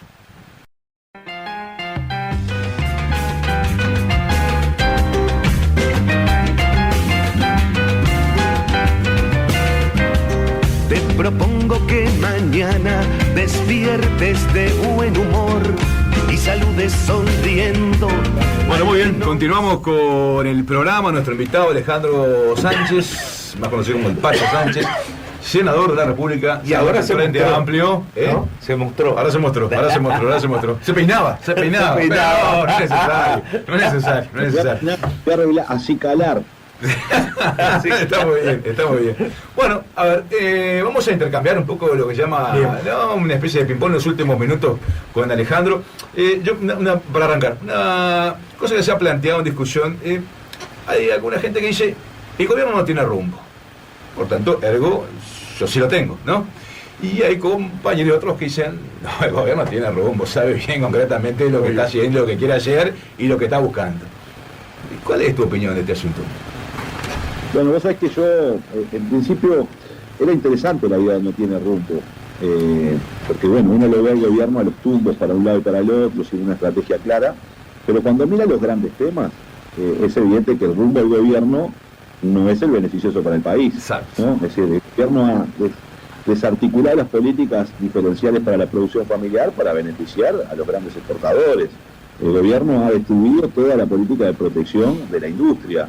Miremos lo que hizo con los pollos, miremos lo que hizo con la situación de la granja. El gobierno no tiene, bueno, la sequía ha demostrado un gobierno que retiró todos los planes que tenía el Ministerio de Ganadería para asistir a lo que tiene que ver con la sequía y el déficit hídrico, ¿no? Porque la estrategia del gobierno o el rumbo del gobierno es que resuelva el mercado, y en el mercado que ganen los grandotes. Y por tanto, si los chicos le va mal, y la sequía va a tener un componente muy fuerte y duradero, más allá de que llueva, ahora, bueno, la gente que partió, perdió. ¿Qué va a pasar? Si no tenés viabilidad, tenés que vender. Entonces la estrategia del gobierno es la concentración, ¿no? Entonces el rumbo del gobierno es la concentración, el achicamiento del Estado, el retirar a las empresas públicas con la falta de inversión o con la habilitación a negocios a privados que operen en contra de las empresas públicas, como fue la situación con el Internet, como está haciendo hoy la situación con el 5G, ¿no? En política exterior, bueno, la política del gobierno, miren, le voy a dar un dato, que hasta ahora no se ha hablado, ¿no? Pero ustedes vieron que se iban a comprar patrulleras oceánicas, sí, y al final el gobierno desistió de comprarle las patrulleras a China. En el puerto de Montevideo hay una licitación ahora para unos escáneres y una empresa nacional perdió cuando era una cotización más baja de $7 millones menos que una empresa yankee con sede en Delaware, además que las empresas con sede en Delaware son bravas, pero son paraísos fiscales. Totales. ¿Y saben cuál era la tecnología del escáner de la empresa nacional? China. Entonces yo empiezo a mirar y veo razones geopolíticas en muchas decisiones del gobierno que tienen que ver con un alineamiento muy fuerte hacia Estados Unidos. Acabamos de dejar de entrar a la patrullera que había tratado de entrar de manera ilegal en aguas uruguayas para investigar justamente nuestros recursos naturales, y la deja entrar el gobierno. Patrullera que Argentina no dejó ingresar, ¿no? Entonces, el rumbo es claro: alineamiento a los Estados Unidos de Norteamérica, romper todo lo que se pueda la integración latinoamericana, generar procesos de concentración y achicamiento del Estado. Ahí hay un rumbo, y se llama neoliberalismo y herrerismo. Perfecto. Y escuchame, Alejandro, digamos, y ahora entramos, como veníamos conversando con los compañeros acá, entramos en el cuarto año de gobierno de la calle, digamos, ¿no?, de la coalición de gobierno. Hay algunos indicios, bueno, algunos indicios tenemos con el tema de la reforma jubilatoria, ¿no? Por lo menos que vamos a ver qué es lo que pasa con la reforma, si sale o no sale en diputado, porque el Cabildo Abierto aparentemente, bueno, tiene algún pero. Pero vos, digamos, ¿cómo estás viendo este cuarto año y lo que queda de gobierno? Porque el cuarto año y el quinto, digamos, va a ser más o menos parecido. ¿Qué es lo que le queda al gobierno de acá en adelante como pendiente, como para poder tirarlo arriba de la mesa? No sé, ¿cuál es tu opinión? Yo creo que el gobierno va a intentar, en este año, que es el último año que va a poder distribuir gastos, porque el año que viene ya no lo va a poder hacer, va a tratar de recomponer con medidas, digamos, bastante demagógicas. Y ahí tenemos, por ejemplo, a un Lema que no se ha aburrido de perseguir pobres, y que ha puesto más recursos en alimentación en el año 24 de lo que puso en el año 23, ¿no? O sea, es evidente que va a haber un carnaval electoral, tratando de soltar algunos pesitos. El gobierno se apresta en estos días, veremos ahora qué pasa el 2 de marzo, a hablar de rebajas de impuestos, ¿no? Porque va a rebajar el IRPF, pero lo más seguro, por lo que he escuchado por ahí, es que la rebaja del IRPF la coloque en la rendición de cuentas. Así que si coloca la rebaja del IRPF en la rendición de cuentas, quiere decir que lo va a anunciar el 2 de marzo, se va a terminar aprobando sobre noviembre, porque la rendición de cuentas se aprueba en noviembre, va a empezar a operar esa supuesta rebaja del IRPF en el año que viene, 24, y el efecto fiscal va a ser del próximo gobierno. Claro, O sea, este gobierno va a hacer una rebaja de impuestos, ¿verdad?, para tratar de quedar bien, pero la falta de recaudación de esa rebaja de impuestos no la va a sufrir, la va a sufrir el próximo gobierno. Entonces, vemos justamente este tipo de medidas demagógicas, ¿no? Entonces, yo creo que en política exterior no hemos logrado un solo mercado, se ha caído lo del TLC con China, el Mercosur tuvo que venir Lula a abrazar a la calle Pou porque estábamos en el horno, fuera peleados con todo el barrio, y cuando discutimos estas cosas discutimos de la economía real. Fíjate esto, solo al Estado de San Pablo, el Uruguay le vende más que a cualquier país europeo. Ya te lo he dicho. Solo el Estado de San Pablo, no estoy hablando de Brasil. Vos comparás lo que nosotros le vendemos al Estado de San Pablo, de toda la integración, y lo que le vendemos a cualquier país europeo, le vendemos más a San Pablo que a ese país europeo, ¿no? Entonces, en la reforma educativa es un maquillaje, ¿no? Que no es otra cosa que rebaja de contenidos y nada más, porque ¿quién puede creer que hay una transformación educativa que se elabora en 4 meses?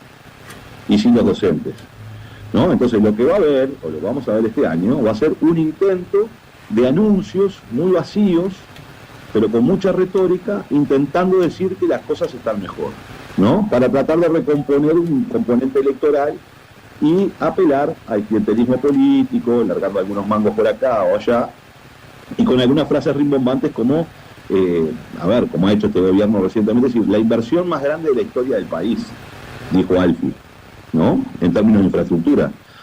Y cuando uno mira lo que envió Alfie a las empresas públicas, y eso es un documento público, que le dice a las empresas públicas, usted solo puede gastar en inversiones el 85% del promedio que se gastó en el quinquenio pasado. Entonces yo me pregunto, si usted le está diciendo a las empresas públicas, tiene que gastar el 85% de lo que gastó el quinquenio pasado, ¿cómo vos me podés decir que es un récord de inversiones?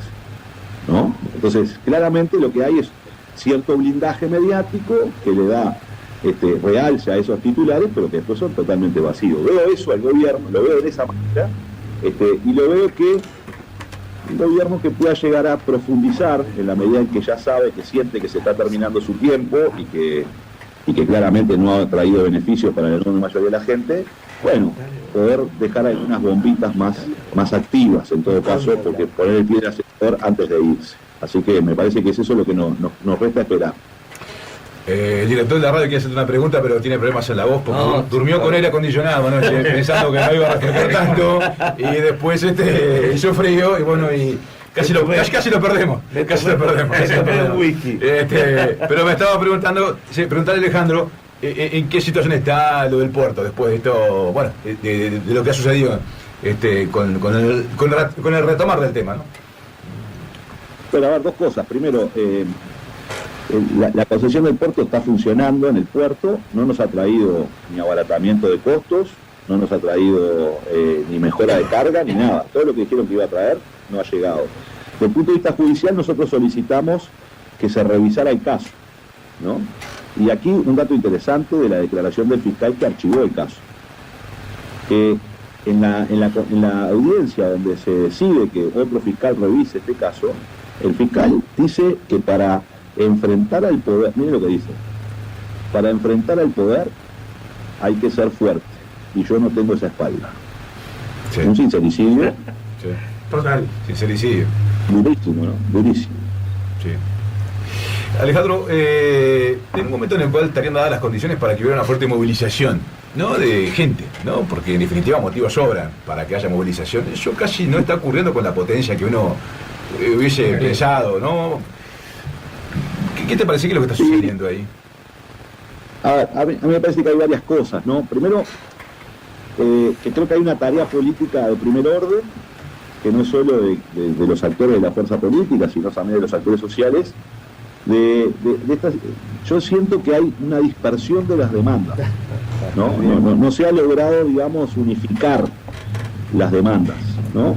Tenemos problemas acá, tenemos problemas con los incendios, tenemos problemas con la sequía, tenemos problemas con la educación, tenemos problemas con la salud, falta medicamentos, pero hasta ahora no hemos tenido la capacidad de enlazar las diferentes demandas y apuntar justamente a la falta de política o a ese rumbo equivocado del gobierno que pueda condensar en una gran movilización, ¿no? De búsqueda de respuestas. Yo creo que ahí hay un problema de ese tipo. Siento que hay muchas movilizaciones y muchas demandas, pero que son parciales, son aisladas y que hasta ahora no se han podido juntar. Creo que ahí hay un elemento. Y después hay otro elemento que tiene que ver con nuestra sociedad, ¿no? Venimos saliendo de una pandemia donde estuvimos muy encerrados y yo siento que ahí hay algunas cosas que pasaron, digamos, en nuestra sociedad que bueno, que nos están llevando a esto de no poder manifestarnos públicamente y de juntarnos, ¿no? Hay como una especie de piloto automático ahí y las redes inciden, ¿no? Pongo un post en las redes y ya cumplí.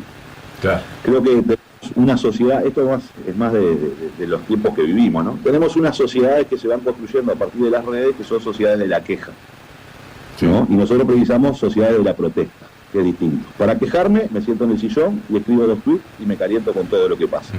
Para protestar, me tengo que juntar con otros y con otras, tengo que identificar cuál es el problema y tengo que construir una alternativa. Y eso implica un diálogo, ¿no? Una relación. Y creo que eso nos está faltando, ¿no? Estamos avanzando muy fuerte en estos tiempos que vivimos en eso, sociedades de la queja y nada más. Y hay que pasar a la protesta.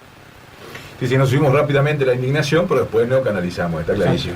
Quiero hacer mención básicamente a una cantidad de mensajes que estamos recibiendo, mensajes de acá, de Paysandú, siempre nos damos cuenta a veces, ¿no? Pero mensaje, por ejemplo, Montevideo, Liliana Genasa, que es amiga tuya, dice, o se da el dique por lo menos, ¿no? Sea el dique, pero, por ejemplo, acá de Tambores, un compañero dice, saludo grande a los que estoy mirando, y tengo unos cuantos en un grupo de WhatsApp que me dice que también están mirando el programa de Tambores, increíble. Ahora un mensaje desde Piriápolis. Claro, uno formateamos la cabeza como que estamos hablando solamente de Paysandú y claro, ahora salió obviamente audiencia en varios lados y está buenísimo. Así que agradecemos el acompañamiento, es bueno para nosotros también que en definitiva nos embarcamos en esta aventura de hacer un programa todas las semanas y poder abarcar estos asuntos. 2 cosas más por lo menos de mi parte y después a ver los compañeros. Este año, por supuesto, es un año clave desde el punto de vista de bisagra, desde el punto de vista de la definición de algunas cuestiones vinculadas a las candidaturas y vinculadas a los ejes programáticos. ¿Cómo vienen esos 2 temas encaminándose? Bueno, a ver, se están empezando a procesar. El Frente se está organizando, las unidades temáticas del Frente están discutiendo. Para mí hay un insumo muy claro. Y bueno, voy a adelantar algo que estuve conversando con Fernando Pereira, va a surgir una síntesis de lo que fue la primera ronda del Frente Amplio Te Escucha, donde yo creo que ahí hay muchos elementos, porque ahí recibimos la opinión, las demandas de muchas organizaciones sociales, productivas de todo el país. Y eso tiene que ser un insumo clave para pensar el Uruguay que necesitamos construir, ¿no? Es decir, el ejercicio de escuchar, de ir a hablar, es un ejercicio de ida y vuelta. Recibimos las demandas, recibimos los problemas y ahora tenemos que volver, en ese Frente Amplio Te Escucha, a ir a intentar construir soluciones, ¿no? A edificar soluciones, a levantar propuestas alternativas. Nosotros no somos solo oposición, somos alternativa al gobierno. Representamos un proyecto distinto que lo tenemos que construir junto con el resto de la sociedad. Creo que esa es una tarea clave que el Frente Amplio tiene que continuar. Evidentemente en diciembre va a estar resolviéndose las candidaturas. Ya sabemos que hay varios nombres en danza. Me parece que las candidaturas son importantes, pero lo más importante es qué es lo que va a expresar esa candidatura. Y lo que va a expresar es esa corriente, creo yo, que hay que generar de esperanza en una propuesta real, concreta y posible para atender los problemas del país, ¿no? Y de su gente. Y después eso se sintetiza en personas, obviamente, y hay que votar candidatos y hay que votar listas, pero eso viene después. Lo primero es cómo seguimos estando cerca de todos los que están sufriendo en las políticas neoliberales, tener la cabeza amplia y la amplitud suficiente para darnos cuenta que los que sufren no son solo pobres, sufre mucha gente en este país, sufre aquel que... Ayer yo estuve hablando con un industrial que ha hecho una apuesta por el país, que está tratando de desarrollar un parque industrial aquí en la zona de Canelones, que viene trabajando, que ha invertido, y me contaba la desolación que sentía cuando va a golpear las puertas del Ministerio de Industria, ¿no? Y donde le pregunta, bueno, la política, ¿cuál va a ser la política en términos de regulación para los parques industriales, la política energética? Y que las autoridades digan, no sé. Que el tipo me dice, yo estoy invirtiendo, estoy trabajando acá, y desde el Ministerio de Industria me dicen, no sé. Entonces, ahí tenemos que estar, porque esa persona invirtió y apostó por el país y hay que tratar de que eso camine, porque eso es la generación de puestos de trabajo reales, ¿no? Entonces, lo mismo pasa con el 90% de los productores agropecuarios de este país que se han quedado sin políticas diferenciales, sin atención, sin desarrollo de ninguna línea nueva, de incorporación de innovación. Bueno, esa es la tarea, estar cerca de todos esos sectores, los que invierten, los que trabajan, los que apuestan, los que estudian, y por supuesto los que están más jodidos, que son nuestro sector preferencial por un problema ético y moral de que en el país que produce alimentos para 30 millones de personas en el mundo no podemos normalizar que haya gente que tenga que comer en ollas populares y no pueda comer en su casa producto del esfuerzo de su trabajo, ¿no? Y creo que ahí es donde tenemos que estar. Vos sabés que anoche hablaba con Aníbal Pereira y me contaba que el Frente Amplio Escucha en su primera etapa logró hablar con 7.000 personas, ¿no? Se hablaba de insumos para, sistematizar, ¿no? Y me contaba básicamente cómo se está diseñando la segunda etapa ahora, básicamente atravesada por un eje programático. Básicamente, cómo nosotros terminamos dando una respuesta a lo que la gente fue planteando, ¿no? Que eso me parece una tarea muy importante. De mi parte, una última pregunta. Está claro que se están produciendo cambios que son regresivos para la gente, ¿no? Increíblemente algunos suceden casi en desconocimiento de la gente, ¿no? Pasó en su momento con la ley de consideración, está pasando con la reforma de la seguridad social. Aquí hemos hablado en este espacio de radio, el sábado pasado estuvo Ramón Ruiz, nosotros particularmente hemos salido a los barrios a hablar con los vecinos en casas de familia y demás, y la gente no está en tono de la información, también tiene una tolerancia de un rato el tema, porque tiene problemas para llegar al día, a la semana o al mes. Pero mientras tanto el tema ya tiene media sanción, entró en la Comisión Especial de Diputados, se va a terminar aprobando, está la transformación educativa, lo que hablábamos recién, pero hay una infinidad de cambios que se están produciendo, unos más visibles, otros menos visibles. Hasta yo diría que hay como una operación de cirujano viendo en qué momento se establecen las discusiones para que pasen, ¿no? La pregunta es un poco, este país que nos vamos a encontrar sobre el fin de este periodo de gobierno va a ser, por supuesto, en peores condiciones de las que estaban anteriormente. Hablando con Álvaro García hace un tiempo atrás, decía, que básicamente esta cuestión de la construcción de los ejes programáticos y las propuestas, básicamente no se va a tratar de un refrito de lo anterior, sino de realmente como una piedra que se lanza al futuro con cosas más innovadoras y creativas. Y esto me parece un concepto importante. La pregunta es, esas cuestiones que vienen siendo regresivas, ¿son objeto de reconsideración en caso de que se tomen las riendas de este país nuevamente? Bueno, yo creo que muchas de ellas sí, es necesario revisar esas cosas, ¿no? Y es necesario que tomemos conciencia de lo nuevo que hay que hacer. Mirá, yo estuve en una reunión con gente de la CAF, y me dieron que impactado, no había tomado conciencia, ¿no? Estábamos hablando de integración, de la necesidad de la integración y cómo el gobierno en su política ha ido en el sentido contrario. Pero pensemos en la pandemia, ¿no? Miren este dato contundente, es muy duro. En la pandemia, América Latina más o menos representa casi el 7% de la población mundial, ¿no? En términos de población somos el 7%. Ahora, América Latina tristemente aportó el 30% de los muertos por COVID. O sea, estamos hablando, siendo el 7% de la población, el 30% de los muertos. ¿Y a qué se dio eso? A que no logramos construir una política común de seguridad en América Latina para conseguir vacunas, para atender la situación de la salud y hacerlo como región. Cada uno sálvese como pueda. Y eso nos tiene que llevar a los ciudadanos a darnos cuenta de la importancia de la integración. La importancia de la integración energética. Tenemos que ir a una integración energética. Acaba de decir Estados Unidos que su interés en América Latina es el litio. Y acá tenemos reservas de litio en América Latina, tenemos que ver cómo la defendemos. Tenemos la biodiversidad de la Amazonia. Es decir, cómo logramos generar escala en América Latina para defender el trabajo de los uruguayos. Yo creo que eso hay que incorporarlo, porque no tenemos chance de salir al mundo y poder negociar en el mundo si no lo hacemos como América Latina. Y no tenemos chance de hacer las inversiones que tenemos que realizar en infraestructura o las inversiones que tenemos que realizar en innovación y tecnología si no lo hacemos junto con América Latina. Bueno, ahí está Brasil ahora nuevamente empujando por darle relevancia a los BRICS y la propuesta, por ejemplo, de Dilma Rousseff que pueda dirigir el Banco de los BRICS, que es una oportunidad porque somos países pobres que precisamos inversiones. Entonces, solo vamos a tener inversiones si tenemos la capacidad de tener los países, a los BRICS, financiando el desarrollo y no tener que depender solo de la inversión extranjera directa, que viene simplemente a chuparnos a nosotros y sacarnos el excedente, ¿no? Y después lo podemos reinvertir. Entonces, ahí hay muchas claves para pensar, y yo creo que es parte de lo que tenemos que hacer en este momento. Es decir, en este momento concreto del mundo, por dónde avanzamos y cómo, en todo caso, si retomamos la conducción del gobierno, aprendemos de nuestros errores. Porque no queremos volver, ni porque este gobierno es un desastre, que lo es, ni porque queremos volver para hacer lo mismo que hicimos antes. Tenemos que volver porque aprendimos. Y eso quiere decir que venimos a hacer nuevas cosas.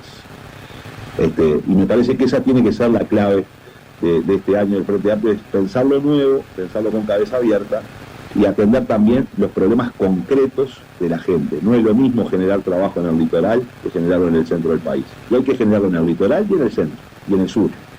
Y eso implica tener una estrategia de desarrollo que integre los territorios, que integre a las personas y que incorpore justamente la particularidad de cada uno de los territorios, y no que se piense el desarrollo de una oficina en la ciudad vieja. Hay que pensarla en las rutas nacionales todas. Y yo creo que esa es una clave también muy importante para nosotros en el caso que retornemos al gobierno. Bueno, Muy bien. Estoy satisfecho. Sí, totalmente. Estamos satisfechos. Totalmente. Alejandro, te queremos agradecer mucho. Estuvimos un rato largo conversando, casi todo el programa, y tu predisposición para esto. Y bueno, me parece que corresponde también plantearte que, por supuesto, uno como espectador privilegiado, ¿no? Yo digo porque, digamos, estamos siguiendo todo el tiempo casi una especie de...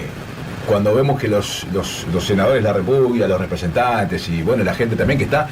No hay que olvidarse de los compañeros que están en los organismos, como entes autónomos y servicios centralizados que también están dando batalla, ¿no? Sobre una serie de temas de agenda. Bueno, en definitiva, con lo que están haciendo, nos están representando a nosotros, pero también al pueblo uruguayo, en última instancia, porque el dirigente político tiene que colocarse, me parece, delante de los temas y tratar de que ello derrame en toda la sociedad, independientemente de a quien haya originalmente votado la persona. Así que ese reconocimiento para todos los que hacen esta tarea. Te queremos agradecer nuevamente y en algún momento del correo del año te estaremos invitando nuevamente a este modestísimo programa de radio mientras no se nos muera el director. Sí, porque si no, ahí nos quedamos sin radio, ¿no? Aire acondicionado. Pues seguro. Estos candidatos, imagínate, ¿con quién rodeado? Con un economista y 2 doctores, ¿no? Con esto. No. Alejandro, gracias por estar, Gracias. Por invitarme a intercambiar y por en este intercambio que todos aprendemos, ¿no? Porque en el intercambio con los compañeros, el debate, uno va tomando ideas, perspectivas distintas, y eso es muy bueno, lo que necesitamos. Permitirme también esta comunicación con sus oyentes también. Y bueno, nada, yo estoy a la orden, cuando ustedes lo dispongan. Y bueno, y tengo una deuda, Sí. la voy a decir, más allá de que vos decías recién, Guillermo, que también los escuchan de otro lado, pero tengo una deuda porque ya hace como 5 meses que no voy por Paysandú, así que está dentro de las prioridades número 1 de este año, ahora marzo, abril, agendar Paysandú. Es un departamento en el cual siempre los compañeros y compañeras me reciben muy bien, y que siempre hay una fuerza militante, trabajando, empujante por todo lo que significa Paysandú, así que, no sé, probablemente nosotros estamos de congreso del NPP ahora a mediados de marzo, y después del congreso del NPP yo ya arranco para interior y pienso hacer una gira por todo el litoral, así que nada, voy a cumplir de que hace tiempo que no voy por... Te esperamos. Gracias, Alejandro. Hasta la próxima. Chao. Nos vemos. Gracias, Che. Gracias. Salute. Bueno, linda conversación con Alejandro Sánchez, ¿no, Che? Linda charla. La verdad Muy que abordando temas de agenda, pero temas profundos, ¿no? Y me parece que dándole esa lectura política a algunos hechos que a veces, yo creo que a veces nos perdemos un poco, ¿no? Somos fáciles de... digo esto puntualmente por lo de Astesiano, lo de Leal, ¿no? Que hay que tener como claridad para ver lo que está sucediendo, ¿no? Y estas conversaciones sirven para eso, ¿no? Están sucediendo muchas cosas, ¿no? Ayer escuchaba la prensa en un programa de televisión, hablando de del único tema que se habla en el mundo, la guerra de Rusia, ¿no? Y el único, y recalcó el periodista que el único presidente que habló de paz y armonía, ¿quién fue? Lula. Sí. El único. Claramente. No escuché, ¿le gustó? Muy bueno. De los grandes líderes, grandes líderes mundiales, Sí. hay otros que lo han hecho, en realidad claramente, pero claramente están, digamos, no están volviendo recientemente como Lula. Sí, pero por ejemplo, Xi se Jinping. votaron, ¿cuánto? 50 millones de dólares, no sé cuánto, No, para mucho más. armas. No, ¿Cuánto? mucho más. Mucho más. Hay un rearme, Sí. claro, en dos lugares centrales del mundo, y particularmente que nos traen a problemas muy graves que tuvimos hace menos de un siglo, que son particularmente el tema de llevar el gasto militar en Alemania y en Japón al 2% del producto, o sea, algo que tenían básicamente prohibido. Sí. Y hoy estamos en eso, inclusive el tema del mandar, a ver, acá lo que están haciendo es mandar la arma usada a Ucrania y después comprando vendas nuevas. Hay un problema complejo, en realidad hay en este momento un despliegue táctico, no quiere decir nada, pero se votó. de armas, Imagínate de barcos con armas, de barcos y submarinos con armas nucleares a nivel del Mar Negro. O sea, esto se está pasando de castaño oscuro y esto se terminó de pasar de castaño oscuro con el tema en realidad de la acusación de Estados Unidos de haber volado los gasoductos, ¿no? De Rusia a Alemania. ¿Cómo? Ucrania, ¿viste el acuerdo que hicieron ahora de seguir importando los granos? ¿No? Sí. Ucrania es el productor sí. mayor. Rusia y después Ucrania. En ese orden de trigo. Sin embargo, en realidad también siguen pasando cosas y pasan cosas, conmemoraciones acá en Uruguay, ¿no? Que eso es muy importante, muy interesante. Yo en función a esa fecha quería referirme el otro día iba a decir la clase pasada, perdón, el problema de docencia, no, en el programa pasado iba a hacer la referencia a esto, pero preferí dejarlo para este programa, y es lo siguiente.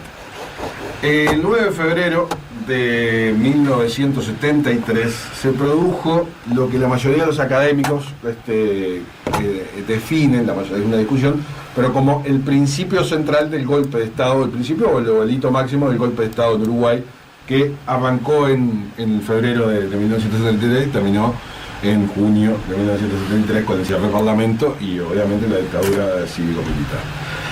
A ver, tres cosas que son importantes en relación a eso.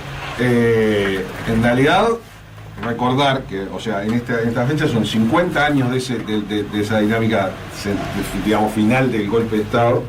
En relación a ese tema vamos a tener en el programa algunos programas que vamos a charlar con gente muy preparada en este tema.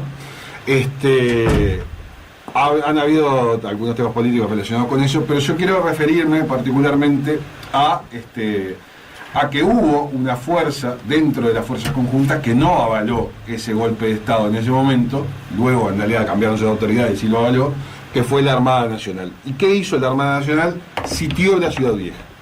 Básicamente el centro administrativo y político del país, haciendo básicamente con autos y ómnibus unas barricadas a nivel de la Plaza Independencia y de las calles aledañas, de tal manera que logró en realidad hacer un sitio de Ciudad Vieja y, digamos, resistir al golpe de Estado. Y para mí en lo personal, quiero tomarme un minuto para hacerlo personal, es muy importante porque, como ustedes saben, mi segundo apellido es Villarino, y uno de los oficiales de Marina participantes en ese sitio de Ciudad Vieja que defendió la institucionalidad fue mi abuelo, el comandante capitán de navío Roberto Joaquín Villarino, a las órdenes del contraalmirante Zorrilla, jefe de la Armada, y a las órdenes de otro gran, a las órdenes operativas de otro gran oficial de Armada, que luego fue preso por su resistencia a la dictadura, que fue el contraalmirante Oscar Leves. En particular, como en este caso me toca en términos personales, pero en realidad es de una importancia extrema para el país, quisiera en realidad que pudiéramos en realidad en este año tener el marco reflexivo para poder entender lo que pasó, pero a su vez proyectarlo hacia adelante y tener claro que en realidad esos riesgos no siempre están, algunos latentes, a veces más, a veces menos, pero en realidad como hoy decía nuestro invitado, en realidad tener cuidado con este tipo de derivas que en realidad son extremadamente complejas y terminan generando cambios muy estructurales en la sociedad. Pero lo importante es 50 años, este es el año de 50 años del golpe de Estado, y ese golpe de Estado en términos operacionales ya había empezado previamente, había intentos antes, inclusive más de por lo menos el primero, el más grande, 8 años antes, pero en realidad en este caso el que terminó siendo exitoso como el infame golpe de Estado del año 73. Bueno, muy bien. Usted se le fue usted estaba muy con un temperamento yo sigo incendiada, ¿no? Ahora lo toma un poco más tranquilo. A ver, yo sigo incendiado realmente, ¿no? Porque a mí realmente lo que me preocupa, a mí lo que sigue preocupando es cómo la clase política y cómo en términos generales nosotros, digamos, no nos damos cuenta cómo funciona el sistema penal. Yo soy un enamorado del sistema penal, lo estudio, lo trabajo también, digamos, ¿no? Desde varios roles lo he trabajado. Y realmente, ¿no? Es un tema que me preocupa, el tema de que aquello de que el sistema llega hasta determinados sectores o hasta donde hay poder y hasta donde no hay hasta donde no hay poder, bueno, se actúa con una libertad absolutamente distinta. A ver, cuando uno ve que la persona investigada o que la persona que supuestamente puede haber cometido algún ilícito, lo que sea, tiene, ya sea poder político, cobertura mediática, cobertura de algún tipo, los fiscales, los jueces, te digo porque lo he visto, porque lo he vivido en carne propia, ¿no? No es lo mismo, ¿no? No es lo mismo librar una orden de allanamiento, no es lo mismo librar una orden para intervenir un teléfono, no es lo mismo librar una orden de detención, no es lo mismo dictar una sentencia, no es lo mismo investigar. Entonces, bueno, que la gente perciba también, ¿no? Que el Poder Judicial, en términos generales, el Poder Judicial hablamos en términos generales, ¿no? Porque ahí incluimos al Ministerio Público, bueno, en fin, en términos generales, está integrado por personas, por gente común y corriente, por personas de carne y hueso como cualquiera de nosotros, que tienen ese tipo de miedo también, digamos, ¿no? Que forman parte de una corporación, que es una corporación en la cual las personas viven y piensan que si se van de la corporación o hacen algo que la corporación no tolere, la corporación los puede censurar y los puede incluso excluir, y que es un sistema en muchos sentidos siniestro, ¿no? En muchos sentidos, como toda corporación, ¿no? Sí. Entonces, a mí me parece que es llamativo, que nos tiene que llevar a la reflexión. Y que tiene que llevar, que a mí me encantaría que mucha gente que nos está escuchando pasara algún día por algún penal del Uruguay, por algún penal, que digan, y se dieran cuenta quiénes están presos hoy día en Uruguay, ¿no? En Uruguay y en el mundo. Hay 14.000 presos en Uruguay, y los 14.000 presos, digamos, son personas, digamos, de un sector social claramente claro. etcétera, digamos, ¿no? Sí. Es como que en Uruguay la gente con poder, la gente con dinero no cometía delito. Es una cosa insólita, ¿no? Que todos sabemos que es mentira, pero en fin. Pues a ver, como reflexión final me gustó del programa de hoy, y que pudimos abordar un tema de un cuestionamiento a un asunto que en general no se cuestiona. La verdad. Porque acá se cuestiona a los dirigentes políticos, por supuesto, todos, ¿no? A los periodistas, a los profesionales, a los que fuere, ¿no? Porque todo está en cuestionamiento. Pero las cuestiones vinculadas a la justicia y a la fiscalía son unas cuestiones que, en todo caso, se dice, bueno, pero es así. De última, ¿no? Se parte de la base como es así. Hay que respetarlo. Hay que respetar. Lacalle Pou dijo, después del acuerdo abreviado astesiano, habló la justicia. Sí. No habló nada. Justamente, al contrario, todo lo contrario. Entonces, me parece que poder cuestionar seriamente esto me parece que es importante, ¿no? Porque no hay nada inmaculado acá. Por supuesto, hay un respeto a la institucionalidad y a la república, ¿no? Hay que preservar eso, por supuesto. Pero cuando uno tiene un asunto de esta naturaleza de corrupción que vincula al gobierno, ¿no?, fuertemente, y ve lo que sucede, uno tiene que tener la capacidad de cuestionar esto. Que lo cuestione la academia, que lo cuestione el periodismo, y lo cuestione también el sistema político. Por eso, ya me parece que estuvo bien eso de... Yo recién hablaba con Enrique Rubio, salió un segundo, Sí, sí. porque me parece que esto que empieza a plantearse, esto está flechado.